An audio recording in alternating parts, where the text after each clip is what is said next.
salam jumpa teman-teman, salam jumpa, salam sehat, dan salam satu tujuan teman-teman. Kita lagi di kebun ya, sekarang di kebun pisang lagi ini ya. Jadi teman-teman, kita melanjutkan pembahasan kemarin yang untuk cerita tentang pisang ya. Kita ingatkan petani-petani yang muda, yang tua, yang belum punya kebun ya, yang belum punya kebun, khususnya kebun semuanya belum punya. Jadi yang teman-teman yang perantauan yang mau niat tani di Kalimantan ini lebih mudah lagi untuk cara bekerja kita, yang tanpa modal kita bisa sukses bagaimana caranya. Nah, sebelum kita bahas, teman-teman jangan lupa subscribe, komen, dan tekan tombol loncengnya supaya tidak ketinggalan di channel Wiratadaya YouTube Pertanian Organik ya teman-teman ya.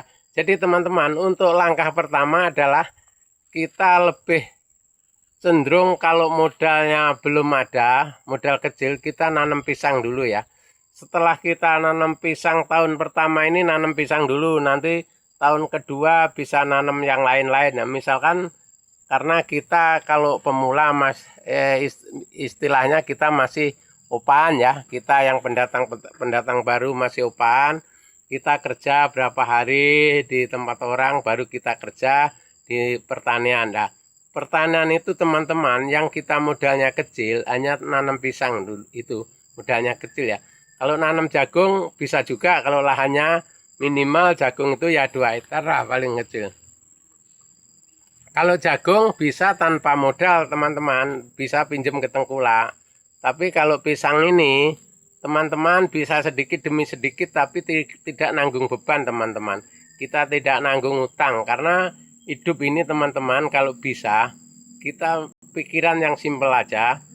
Nanam pisang sederhana, yang penting punya hasil, kita tidak terbebani oleh risiko ya.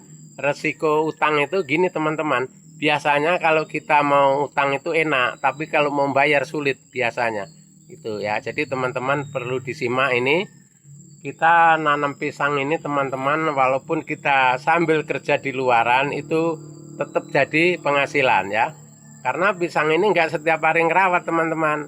Paling kalau rumputnya udah tinggi kita tebas, kita kumpulin rumputnya di dekat batang-batangnya. Enggak terlalu kayak tanaman lain. Kalau kayak karet setiap hari perlu dipanen itu. Kalau karet, kalau pisang ini enggak. 2 minggu, 3 minggu kalian datangi masih sehat pisangnya lah.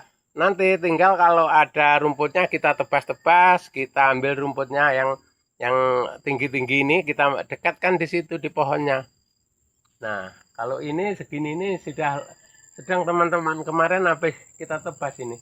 Nah, begini yang sedang itu rumputnya. Jadi di tanah itu lembab, di pisangnya juga bagus. Karena pisang teman-teman menjanjikan, nanam sekali panennya berkali-kali.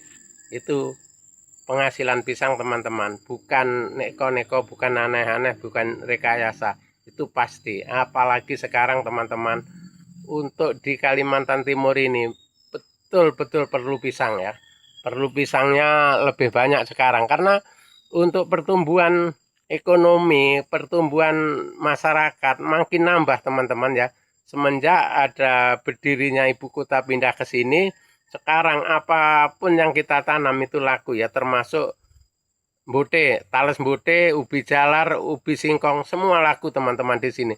Jadi kita arahkan teman-teman yang petani modalnya masih minim, nggak usah kita ngejar yang tinggi dulu, kita kerjakan yang modal kecil ya, termasuk ubi tales, pisang, dan ubi biasa itu laku teman-teman ya. Walaupun kalau ubi tales 5.000 ya per kilo. Nah, itu udah syukur teman-teman, karena kita cabut langsung dibayar ya, gitu ya. Cabut langsung dibeli dibayar. Beda kalau kita mau kayak jagung, mau jemur, mau nutup, buka, jemur, tutup, itu enggak. Kita cabut dari pohon langsung dibayar orang. Nah, itu modal simple, kerjanya simple. Walaupun nilainya sedikit, cuman 5.000 per kilo atau 4.000, tapi kalau kita sekali panen itu 2 ton, 3 ton, kalau nanamnya banyak kan udah lumayan teman-teman. Karena jumlah tales itu 3 bulan sekali. Kalau pisang ini untuk bulan pertama ini mesti 7 sampai 8 bulan teman-teman ya, baru bisa panen ya. Setelah itu bisa kita panen per setengah bulan, bisa kita panen ya. Per setengah bulan kalau cuman untuk keperluan keluarga, nggak perlu, belum beli motor dan sebagainya, insya Allah masih cukup teman-teman ya. Itu.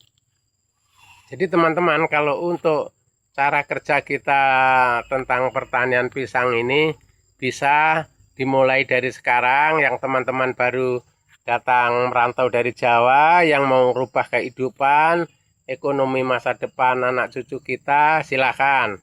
Jadi seandainya kurang paham untuk cara-cara nanam pisang, yang bagaimana yang cepat berhasil, bagaimana yang pisang apa yang laku, itu di link deskripsi ada teman-teman, itu bisa disimak dari situ. Kalau kurang apa, misalkan perlu petunjuk, bisa hubungi saya di link deskripsi, ada nomornya. Jadi teman-teman, untuk channel Wirata Daya ini setiap harinya selalu bikin konten itu di pertanian ya, apapun pertanian bentuknya, kita selalu hadir di layar kalian, karena supaya kalian menonton, menyimak, dan melajari.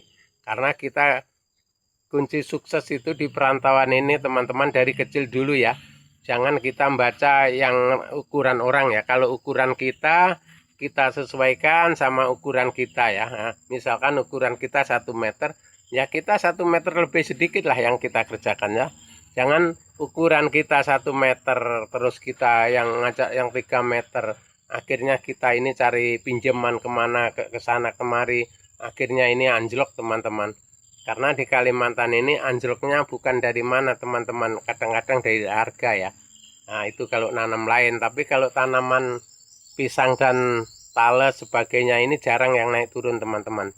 Yang naik turun itu sejumlah cabai, tomat, sayuran lainnya itu teman-teman. Itu yang ngeri teman-teman ya, termasuk bawang merah apa itu. Jadi sekali kayak sistem sekarang ini sampai 40, 50 ya. Nanti bisa 10.000 juga bisa. Nah contohnya ini nggak usah jauh lah untuk timun. Nah, tomat kemarin 15.000 sampai 20.000 tomat itu. Sekarang tinggal 6.000. Nah, timun yang habis 10.000, 12.000 sekarang tinggal 3.000. Nah, itu teman-teman. Ke naik turunnya sayuran kita nggak bisa diprediksi.